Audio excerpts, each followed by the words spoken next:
سورہ نساء 5واں پارہ ہے اور 5ویں پارے کا دوسرا رکوع جاری ہے. آیت نمبر 31. سورہ نساء کی آیت نمبر 31 ہے. 5ویں پارے کا دوسرا رکوع جاری ہے. اعوذ باللہ من الشیطان الرجیم. بسم اللہ الرحمن الرحیم. ولا تتمنوا ما فضل الله به بعضكم على بعض للرجال نصيب مما اكتسبوا وللنساء نصيب مما اكتسبن واسألوا الله من فضله إن الله كان بكل شيء عليما. ولكل جعلنا موالي مما ترك الوالدان والأقربون والذين عقدت أيمانكم فآتوهم نصيبهم إن الله كان على كل شيء شهيدا. صدق الله العظيم.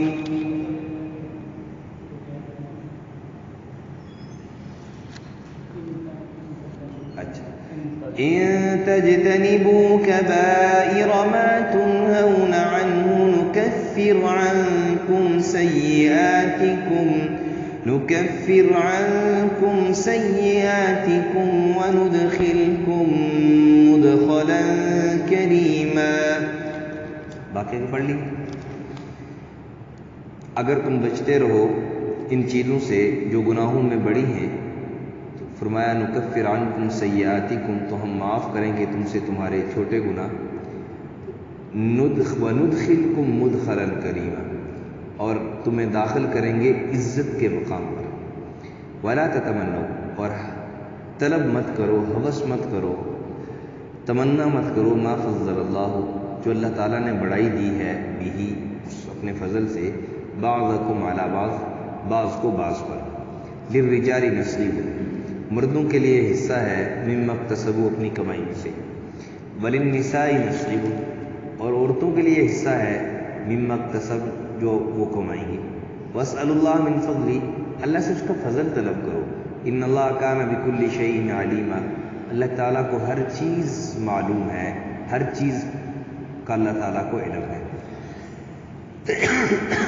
وَلِكُلٍّ جَعَلْنَا، اور ہر کسی کے لیے ہم نے مقرر کر دیے ہیں، مما ترک الوالدان والاقربون، وارث یعنی مقرر کر دیے ہم نے اس کے مال کے، جو مما ترک الوالدان، جو چھوڑیں اس کے والدین، والاقربون، اور قرابت دار. والذین عقدت ایمانکم، اور جن سے تمہارا معاہدہ ہوا ہے، فآتوہم نصیبہم، تو ان کو ان کا حصہ دو. ان اللہ کان علی کل شیء شہیدا، اور اللہ تعالیٰ ہر چیز پر حاضر ہے، ہر چیز اللہ تعالیٰ کی، گویا اللہ تعالیٰ کے سامنے ہر چیز اللہ تعالیٰ کے سامنے ہے. کل کی آیات مبارکہ میں فرمایا آخری آیت میں کہ وَمَن يَفْعَلْ ذَلِكَ عُدْوَانًا وَظُلْمًا، کہ جو اللہ کی نافرمانی کرے گا، ظلم سے، دشمنی سے، ظلم دوسرے پر کرے گا، اللہ تعالیٰ نے کہا کہ ہم اس کو آگ میں ڈالیں گے، اور یہ آگ میں ڈالنا اللہ تعالیٰ کے لیے کوئی مشکل نہیں ہے. تو آج کی آیت میں ظاہر ہے کہ جہاں پر کسی نافرمان کا ذکر ہوگا، تو میں نے عرض کیا تھا کہ وہاں پہ فرمانبردار اس کے اجر کا ذکر بھی ہوگا. جہاں پہ دوزخ کا ذکر ہوگا وہاں پہ جنت کا ذکر بھی ہوگا. جہاں پہ کسی ایسے عمل کا ذکر ہوگا جس سے جہنم میں جانا جو ہے نا وہ نتیجتاً جہنم میں جانا پڑے گا، تو وہاں پر ایسی آیت کا بھی عمومی طور پر ذکر ہوگا جس کے نتیجے میں اللہ تعالیٰ کا فضل آپ کو ملے گا، جنت اور اللہ تعالیٰ کا مہمان خانہ جو ہے نا اس میں جانا نصیب کرے گا. تو اللہ تعالیٰ فرماتے ہیں کہ اگر تم گناہوں سے، بڑے گناہوں سے بچتے رہو، اگر تم بڑے گناہوں سے، اللہ کی نافرمانی، بڑی بڑی نافرمانی سے بچتے رہو، تو کہا کہ ہم تمہارے جو چھوٹے گناہ ہیں وہ تمہارے معاف کرتے رہیں گے. وَنُدْخِلْكُمْ مُدْخَلًا كَرِيمًا، اور تمہیں عزت والی جگہ پر داخل کریں گے، یعنی جنت میں تمہیں داخلہ دیں گے. ظاہر ہے کہ جنت اللہ تعالیٰ کا مہمان خانہ ہے اور خاص مہمان خانہ ہے، اور اس پہ پھر مراتب ہیں۔ بعض اعلیٰ درجے کی جنت ہے، ادنا درجے کی جنت بھی ہے۔ بہرحال دنیا کے لحاظ سے دیکھا جائے تو وہ ادنا درجے کی جنت بھی دنیا سے کئی گنا بڑی ہے، اور کئی گنا اس کے اندر جو نعمتیں ہیں، اس کی نعمتوں اور دنیا کی چیزوں کا کوئی آپس میں تقابل ہی نہیں ہے، کوئی آپس کا مقابلہ ہی نہیں ہے۔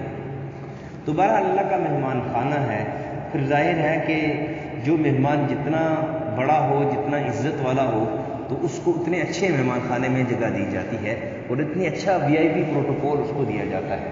تو اللہ تعالیٰ بھی فرماتے ہیں کہ اگر تم بڑے گناہوں سے بچتے رہو گے تو اس کی بڑے گناہوں سے بچنے کی برکت سے گویا تمہارے چھوٹے گناہ بھی معاف ہوتے رہیں گے۔ جیسے حدیث میں آتا ہے، اللہ کے حبیب صلی اللہ علیہ وسلم نے فرمایا، اس کا مفہوم ہے جو آدمی فجر کی نماز پڑھ لے تو بجماعت پڑھ لے تو ظہر تک اس کے جو ہے نا وہ گناہ تو اللہ تعالیٰ معاف فرما دیتے ہیں، اور جو ظہر کی نماز باجماعت پڑھ لے تو عصر تک، یہ بات روایت نہیں آتا ہے کہ فجر کی نماز باجماعت پڑھ لے تو عشاء سے لے کر فجر تک جو اس نے گناہ کیے ہوتے ہیں وہ اللہ تعالیٰ اس کے معاف فرما دیتے ہیں، دو نمازوں کے درمیان کے گناہ۔ اسی طرح ظہر کی پڑھ لے تو فجر سے ظہر تک، عصر کی پڑھ لے تو ظہر سے عصر تک، اس طرح یعنی دو نمازیں اگر آپ پڑھ لیں، دو نمازوں کے دوران جو آپ سے چھوٹے گناہ ہوئے ہیں اللہ ان کو ویسے ہی معاف کر دیتے ہیں۔ بعض روایت میں آتا ہے کہ وضو کرتے وقت آدمی وضو کرتا ہے تو اس کے گناہ دھل جاتے ہیں، اسے وضو کرتے وقت اسے گناہ دھل جاتے ہیں۔ جب ہاتھ دھوتا ہے تو جو ہاتھ سے گناہ ہوتے ہیں وہ دھل جاتے ہیں، جب منہ دھوتا ہے تو منہ سے جو گناہ ہوتے ہیں وہ دھل جاتے ہیں، جب پاؤں دھوتا ہے تو پاؤں سے جو گناہ ہوتے ہیں وہ دھل جاتے ہیں۔ تو اس کا مطلب یہی ہے کہ جب آدمی بڑے گناہوں سے بچتا رہتا ہے، بڑے گناہوں سے، تو ظاہر ہے مثال کے طور پر نماز نہ پڑھنا یہ بڑا گناہ ہے۔ اب اس سے بچنے کی صورت کیا ہوگی کہ نماز پڑھے گا، جب نماز پڑھے گا تو اب اس گناہ سے یہ بچے گا، تو نماز پڑھنے کی برکت کیا ہوگی؟ ان الصلاۃ تنہی عن الفحشاء والمنکر، چھوٹے چھوٹے گناہ سے اللہ اس کو ویسے ہی دور کرتا ہے، اور جیسے روایت میں آتا ہے کہ اللہ تعالیٰ اس کے گناہ معاف فرما دیتے ہیں۔ باقی اس آیت میں مفسرین کرام نے بات یاد رکھی گا، آپ کے ذہن میں بات رہے تاکہ کہیں یہ ذہن میں نہ آ جائے کہ ہمارے ساتھ خیانت کی گئی ہے، پوری بات ہمیں نہیں بتلائی گئی۔ تو اس آیت کے کو مد نظر رکھتے ہوئے اس آیت کو بعض لوگوں کا یہ خیال ہوا، انہوں نے کہا کہ جو آدمی بڑے گناہ سے بچے گا تو اس کے چھوٹے گناہ معاف ہوں گے، جو بڑے گناہ سے نہیں بچے گا تو اس کے چھوٹے گناہ معاف ہوں گے ہی۔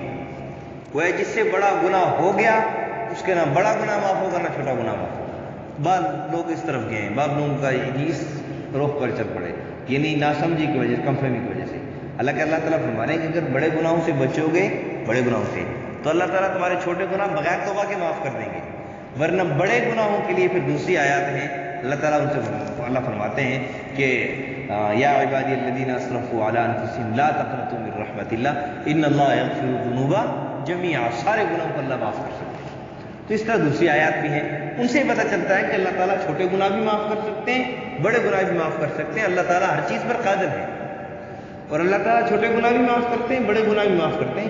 یہاں پر ایک ترغیب ہے، یہاں پر ایک ترغیب ہے، جیسے کسی کو کہا جا رہا ہے بھئی آپ یہ گھر مجھے بنا دو، لیکن خیال کرنا یار کوئی ایسی بڑی کوئی مسٹیک نہ ہو، تو چھوٹی موٹی خیر ہے، اس کی کوئی بات نہیں۔ تو اس کا مطلب یہ نہیں ہے کہ بڑی مسٹیک اگر کسی نے کر دی تو اس سے چھوٹی معاف نہیں ہوگی، بڑی مسٹیک اس کی ازالہ ہو سکتا ہے، چھوٹی اگر کوئی مسٹیک ہے وہ تو آپ نے پہلے ہی کہا معاف ہو جائے گی۔ تو اس بات لوگ اس طرف گئے ہیں، اس کی بڑی تفصیل بات مفسرین کرام بڑی لمبی چوڑی تفاصیر لکھی ہیں، پھر ہر دونوں طرف سے اپنے دلائل دیے ہیں، لیکن میرے خیال کے مطابق اس کی آپ کو ضرورت اس لیے نہیں ہے کہ شاید سمجھ میں بھی نہیں آئے گی وہ دلائل، اور مختلف پھر اصطلاحات اس میں استعمال ہوتی ہیں، اس لیے ہم اسی پہ اس آیت پہ جو ہے نا وہ اتفاق کرتے ہیں کہ اللہ تعالیٰ اپنے فضل سے، اللہ تعالیٰ نے پیچھے فرمایا نا کہ جو ظلم کرے گا، زیادتی کرے گا، گناہ کرے گا تو اس کو جہنم میں ڈالیں گے۔ تو اس کے بعد اللہ تعالیٰ نے فرمایا کہ جو گناہ سے بچے گا، جو گناہ سے بچے گا، بڑے بڑے گناہوں سے، ظلم زیادتی سے، عداوت سے، زنا سے، شراب سے، چوری سے، ڈاکے سے، یہ بڑے بڑے جو گناہ ہیں ان سے بچے گا تو اللہ تعالیٰ چھوٹے گناہ اس کے ویسے ہی معاف فرما دیں گے اپنے رحم سے، اپنے فضل سے۔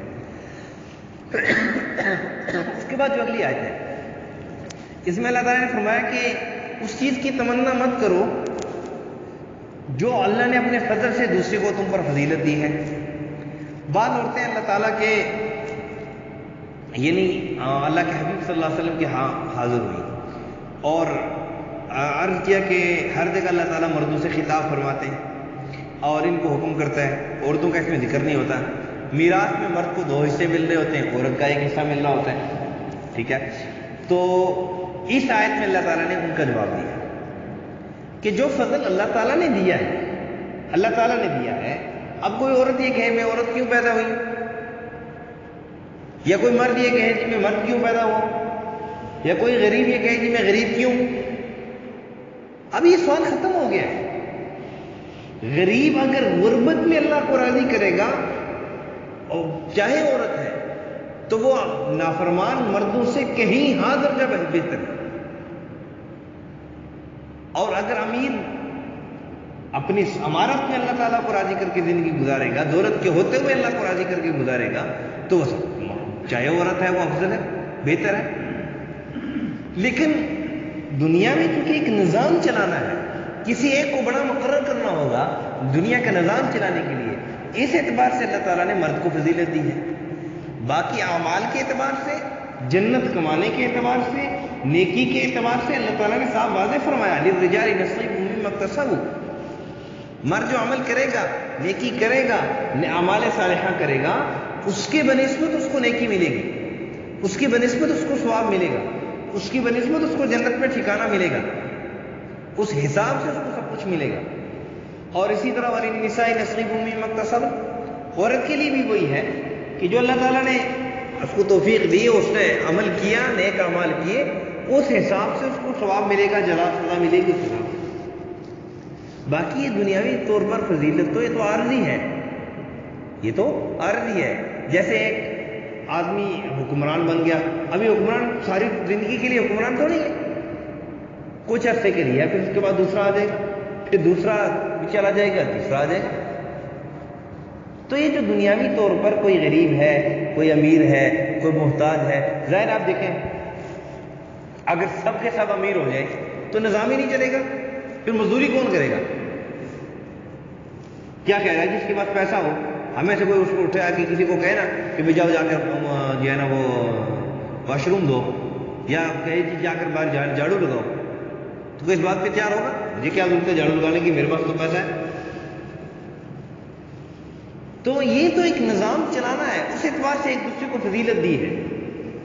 اور باقی اللہ تعالیٰ نے فرمایا کہ دنیاوی عہدے کا مل جانا نہ مل جانا یہ کوئی کمال کی چیز نہیں ہے، یہ کوئی فضل کی چیز ہی نہیں ہے کہ آدمی اس کی تمنا کرے. اصل تمنا تو تمہیں اس بات کی کرنی چاہیے کہ مجھے اعمال صالحہ کی توفیق ملے. اسی لیے اللہ تعالیٰ نے کہا واسألوا اللہ من فضلہ، اللہ سے اس کا فضل طلب کرو کہ تمہیں نیک اعمال کی توفیق ملے، تمہارے مسائل اللہ حل فرمائے، تمہاری جو ہے نا مقام میں، کاروبار میں، اعمال میں برکتیں اللہ عطا فرمائے. اس چیز کے اللہ سے طلب کیا کرو. پھر ان اللہ کان بکل شیء علیما، اللہ کو پتہ ہے کہ کس کو کیا رتبہ دینا ہے، کون کس چیز کا اہل ہے، کس کو کیا عہدہ دینا ہے، یہ سب اللہ کو پتہ ہے. اس اعتبار سے اللہ تعالیٰ کو سب کو پتہ ہے کون کس چیز کا اہل ہے، اس لیے اللہ تعالیٰ نے سب کو یہ رتبے دیے ہیں. جس کا اہل ہے، جس کو اللہ چاہتا ہے، اس کے مطابق اللہ نے اس کو فضیلت دی ہے. اس پر کسی کو جو ہے نا وہ اعتراض کرنے کی ضرورت نہیں ہے. پھر آگے فرما دیا کہ وَلِكُلٍّ جَعَلْنَا مَوَالِيَ، دوسری سوال کا جواب کہ مرد کو 1 حصہ اور عورت کے لیے، مرد کو 2 حصے اور عورت کو 1 حصہ ملتا ہے. اللہ نے کہا ہر کسی کے لیے اللہ نے ہم نے مقرر کر دیے اس کے وارث کے جو ترکہ ہے مال میں سے حصے مقرر کر دیے ہیں جو اس کے والدین اور اس کے رشتہ دار چھوڑتے ہیں. یہ اللہ تعالیٰ نے مقرر کر دیے. اللہ کو پتہ ہے کس کو کیا حصہ ملنا چاہیے، کس کی کیا ضرورت ہے. اب دیکھیں دنیاوی طور پر ذرا سے سوچیں، ایک عورت ہے، ظاہر ہے کہ وہ خود کما کے کپڑے عمومی طور پر یا گھر کا سودا صرف لانا اس کی ذمہ داری نہیں ہوتی ہے. اس کی ذمہ داری یہ ہوتی ہے زیادہ سے زیادہ گھر کا کام کاج کر لے. باقی پیسہ خرچ کرنے کی جو بنیادی ضروریات ہوتی ہیں، جہاں پر بنیادی طور پر پیسہ خرچ کرنے کی ضرورت ہوتی ہے، وہ مرد کے پاس ہوتی ہے اور مرد کے ذمے ہوتی ہے. مرد کے ذمے ہوتی ہے. نفقہ دینا عورت کا یہ اللہ تعالیٰ نے مرد کے ذمے لگایا ہے. عورت کے ذمے یہ نہیں لگایا کہ عورت کما کے اپنے خامد کو نفقہ دے. یہ مرد کے ذمے لگایا ہے کہ مرد کما کر نان نفقہ، عورت کے لیے چھت، رہنے کی جگہ، اس کے جو ہے نا وہ کسوہ جس کو کہتے ہیں، جس کو اس کے کپڑے، یہ مرد کے ذمہ ہے، عورت کے ذمہ تو ہے ہی نہیں۔ تو اس اعتبار سے زیادہ ضرورت دنیاوی اعتبار سے بھی اگر عقل سے بھی انسان سوچے تو تب بھی پتہ ہے سمجھ میں آتی ہے کہ اس کی زیادہ ضرورت مرد کو ہے۔ ظاہر ہے کہ عورت کی ضروریات پوری کرنے کی ذمہ داری بھی مرد پر ہے۔ اب عورت کو اگر آپ حق مہر دیں گے، ابھی اس کا حق ہے، دینا ضروری ہے، اب عورت کو آپ نے حق مہر دے دیا تو آپ اس کو یہ نہیں کہہ سکتے کہ اسی سے آپ کپڑے لو، میں آپ کو اور کپڑے نہیں دے لے کے دوں گا، اسی سے آپ اپنا خرچہ چلاؤ، اپنے کھانے پینے کی چیزیں لاؤ اور میں آپ کو چیزیں نہیں لے کے دوں گا، نہیں، اس کا نان نفقہ اس کے علاوہ مرد کے ذمہ ہے، خاوند کے ذمہ ہے۔ یا آپ اس کو یہ کہو جی بچوں کو اسی سے جو ہے نا کپڑے لا کے دو اور میں کپڑے نہیں لا کے دیتا، نہیں، بچوں کا نان نفقہ، بچوں کا کسوہ، اس کے کپڑے، وہ خاوند باپ کے ذمہ ہے، وہ پورے کرے گا۔ تو اس اعتبار سے عقل بھی یہ سمجھتی ہے کہ مرد کو زیادہ حصہ ملنا چاہیے۔ تو بہرحال اللہ تعالیٰ نے کہا کہ جو والدین نے یا رشتہ داروں نے ترکہ چھوڑا ہے اس میں سے جو حصے ملنے ہیں، کس کو کتنا ملنا ہے، گزشتہ بیان ہو چکے، یہ سب اللہ کو پتہ ہے، اور اللہ تعالیٰ نے مقرر کیے ہیں۔ اور کہا والذین عقدت ایمانکم فآتوہم نصیبہم، اور جن سے تمہارا معاہدہ ہوا ہے تو ان کو کیا ملنا چاہیے، یہ ان کو حصہ ضرور پہنچا دو۔ یعنی جو نبی پاک صلی اللہ علیہ وسلم نے ابتدا میں، چونکہ بعض ایک صحابی مسلمان ہو رہا ہے، ان کا کوئی رشتہ دار نہیں تھا، ان کا کوئی عزیز و اقارب نہیں تھا، اور بعض دو صحابی مسلمان ہو رہے ہیں، دو اکٹھے رشتہ دار مسلمان ہو رہے ہیں، تو نبی پاک صلی اللہ علیہ وسلم نے دو صحابہ کو آپس میں بھائی بھائی بنا دیا تھا، بھائی چارہ قائم کیا تھا۔ تو ویسے بھی اس اعتبار سے اس کے لیے کہا کہ وصیت کر دیں یا اس کو اپنے مال میں سے جو ہے نا وہ ایک کوئی حصہ دے دیں تاکہ اس کے بھی جو ہے نا وہ نظام چل سکے۔ اس کے علاوہ اگر آپ سے کوئی معاہدہ ہوا ہے کسی سے آپ نے ایگریمنٹ کیا ہے، مثلا مشترکہ کاروبار ہے اور آپ کسی سے پیسے لے کر آپ کاروبار کر رہے ہیں، بظاہر نام تو آپ کا ہی چل رہا ہے لیکن بیچ میں کسی کے پیسے بھی ہیں، تو جب آپ دنیا سے جا رہے ہیں تو مرنے سے پہلے یہ وصیت لکھنی چاہیے کہ میرا یہ کاروبار جو لوگوں میں عام طور پر تو مشہور ہے کہ یہ کاروبار اسی کا ہے، لیکن اصل میں یہ میرا نہیں ہے، ساتھ میرا دوسرا دوست بھی شریک ہے، تو اس کو بھی اس میں سے اس کا حصہ ملنا چاہیے۔ تو کہا کہ جس سے بھی آپ کو معاہدہ ہو، جو معاہدہ ہو، مطلب یہ ہے کہ اپنے معاہدے پر پورا اترنا چاہیے۔ کہ ان اللہ کان علی کل شیء شہیدا، آپ یہ نہ سمجھو کہ میں کسی کے ساتھ دھوکہ کر دوں گا، کسی جو صاحب حق ہے، جو اللہ تعالیٰ نے اس کے لیے حق مقرر کیا ہے، میں اس کے ساتھ دھوکہ کر دوں گا تو اللہ کو کیا پتہ چلے گا؟ اللہ ہر جگہ حاضر ناظر ہے، اللہ ہر جگہ موجود ہے، ہر جگہ اللہ تعالیٰ حاضر ہے، تمہارے ہر معاہدے کو، ہر چیز کو اللہ تعالیٰ دیکھتا بھی ہے، سنتا بھی ہے اور اس کو جانتا بھی ہے، تم اللہ سے چھپ کر کوئی کام نہیں کر سکتے۔ اللہ سمجھ عمل کی توفیق عطا فرمائے۔ ان تجتنبوا کبائر ما تنہون عنہ نکفر عنکم سیئاتکم، اگر تم بچتے رہو ان چیزوں سے جو گناہوں میں بڑے ہیں، نکفر عنکم سیئاتکم، تم معاف کر دیں گے تمہارے چھوٹے گناہ، وندخلکم، اور تمہیں داخل کریں گے مدخلا کریما، عزت کے مقام میں داخل کرنا۔ ولا تتمنوا، اور ہوس مت کرو، طلب مت کرو، تمنا مت کرو، ما فضل اللہ، جو اللہ تعالیٰ نے بڑائی دی ہے، اللہ نے بھی اللہ تعالیٰ نے دنیاوی اعتبار سے ایک چیز اعتبار سے بھی اس کو بڑائی دی ہے، بعضکم علی بعض، ایک دوسرے کو یعنی تم میں سے ایک دوسرے پر جو بڑائی دی ہے، بعض کو بعض کو۔ للرجال نصیب مما اکتسبوا، مردوں کو وہ حصہ ملے گا اپنی جو وہ کمائیں گے، مردوں کو حصہ ملتا ہے، مردوں کو حصہ ہے اپنی کمائی سے۔ وللنساء نصیب مما اکتسبن، عورتوں کو حصہ ہے اپنی کمائی سے۔ واسألوا اللہ من فضلہ، اللہ سے اس کا فضل مانگو۔ ان اللہ کان بکل شیء علیما، اللہ کو ہر چیز معلوم ہے۔ وَلِكُلٍّ جَعَلْنَا مَوَالِيَ مِمَّا تَرَكَ الْوَالِدَانِ وَالْأَقْرَبُونَ، ہر کسی کے لیے ہم نے مقرر کر دیے ہیں وارث کے اس مال سے حصے جو کہ چھوڑیں، ان کے ماں باپ چھوڑ کر مریں یا رشتہ دار قرابت والے اقربا چھوڑ کر مریں۔ وَالَّذِينَ عَقَدَتْ أَيْمَانُكُمْ، اور جن سے تمہارا معاہدہ ہوا ہے، فَآتُوهُمْ نَصِيبَهُمْ، تو ان کو دو ان کا حصہ۔ ان اللہ کان علی کل شیء شہیدا، بے شک اللہ تعالیٰ ہر جگہ حاضر ہے، ہر جگہ موجود ہے، ہر جگہ جو کام آپ کر رہے ہو تو اب یہ کہو جی کسی نے دیکھا ہی نہیں ہے، تیرے پاس کیا گواہ ہے؟ تو آپ کہیں اللہ گواہ ہے، اللہ تعالیٰ تو دیکھ رہا ہے۔ الحمدللہ رب العالمین والعاقبۃ للمتقین، والصلاۃ والسلام علی اشرف الانبیاء والمرسلین وعلی الملائکۃ المقربین وعلی عباد اللہ الصالحین۔ ربنا ظلمنا انفسنا وان لم تغفر لنا وترحمنا لنکونن من الخاسرین۔ لا إله إلا أنت سبحانك إني كنت من الظالمين. حسبنا الله ونعم الوكيل، نعم المولى ونعم النصير. ربنا آتنا من لدنك رحمة وهيئ لنا من أمورنا رشدا. وصلى الله على النبي الأمي وعلى آله وأصحابه أجمعين. جزاك الله.